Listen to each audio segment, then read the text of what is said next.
এই হচ্ছে পলাশের মেজ বৌদি পাপিয়া। আজকে পাপিয়ার পাপে ভরা গোপন তথ্য আপনাদের সাথে শেয়ার করব।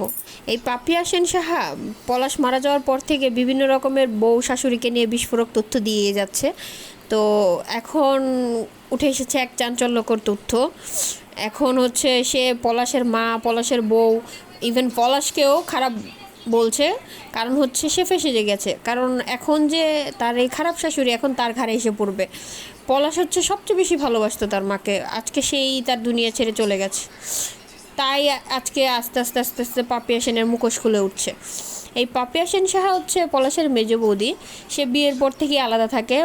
আর তারপর তার পলাশের বিয়ের পর থেকে পলাশ তার মাকে নিয়ে একসাথে থাকে। সে তার সংসার নিয়ে খুবই সুখী। তার শাশুড়িকে সে একবারের জন্য নিতে চায় না, কারণ তার শাশুড়ি খুবই খারাপ।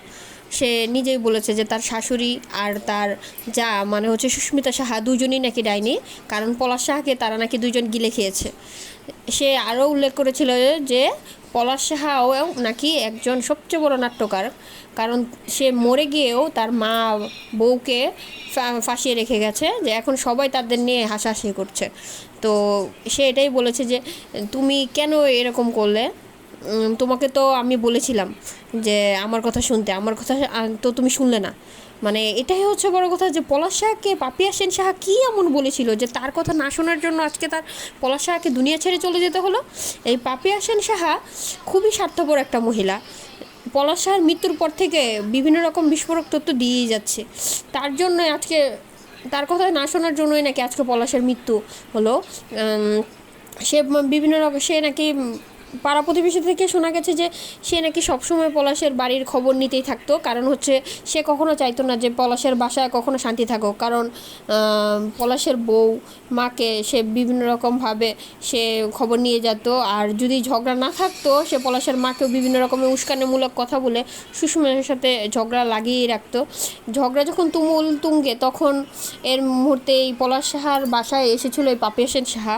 সে নাকি তখন এসে বলেছিল যে সুস্মিতাকে তুমি ডিভোর্স দিয়ে দাও। পলাশ সাহা নাকি তার কথা শুনে নাই। সে বলেছিল যে সুস্মিতাকে ডিভোর্স দিয়ে দাও, সে তুমি নতুন করে একটা বিয়ে করো। পলাশ আর সে তার কথা শুনতে না পেরে পলাশ সাহা নাকি তার কথা শোনেনি, সে সুস্মিতাকে ডিভোর্স দিতে চায়নি।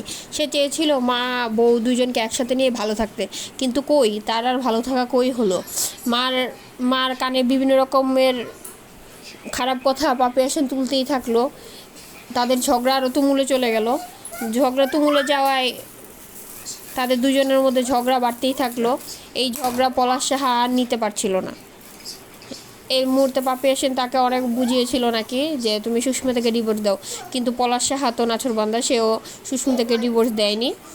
তো এই পাপিয়া সেন সাহা এখন পর্যন্ত বিভিন্ন রকমের খারাপ কথা তাদের সম্পর্কে বলেই যাচ্ছে।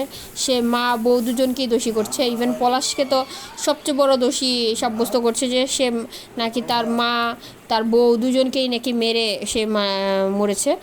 সে নাকি দুনিয়ার সবচেয়ে বড় নাট্যকার।